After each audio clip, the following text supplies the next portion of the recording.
Ya, saya sering menyampaikan kaidah penting yang antum harus pahami, yang antum harus pegang kuat-kuat.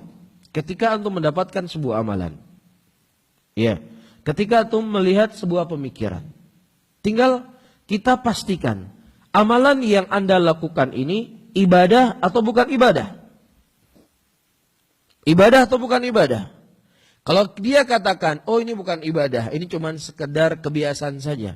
Nah kalau seandainya ini bukan ibadah, bagaimana Anda melazimkan orang mengikuti kebiasaan Anda yang itu tidak ada pelazimannya dari agama?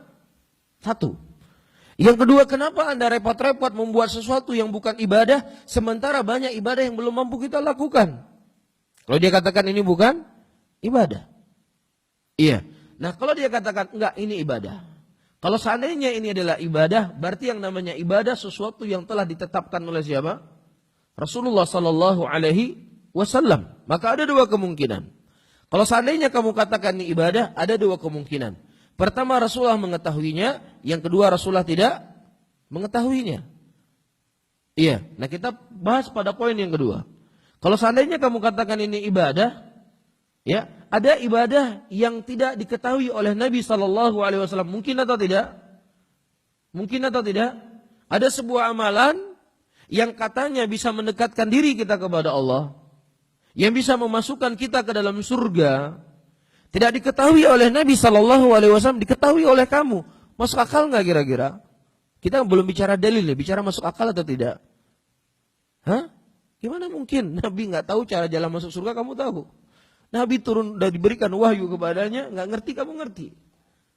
Ya, nah kemungkinan yang pertama, Rasulullah mengetahuinya. Inilah sebuah konsep ibadah, Rasulullah mengetahuinya. Nah kalau seandainya Rasulullah mengetahuinya, berarti ada dua kemungkinan. Beliau ajarkan kepada kita, atau kedua beliau tidak ajarkan kepada kita. Nah kalau seandainya ini adalah sesuatu yang diajarkan kepada kita oleh Rasulullah, pasti akan teriwayatkan hadisnya bagi kita. Pasti akan ada di Sahih Bukhari, akan ada di Sahih Muslim, akan ada di Sunan Abu Daud, akan ada di Sunan Tirmidzi, akan ada di Sunan Ibnu Majah, akan ada di Musnad Imam Ahmad, pasti ada.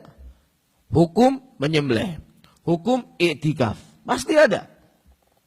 Pasti apa? Pasti ada. Ya, hukum beristinja.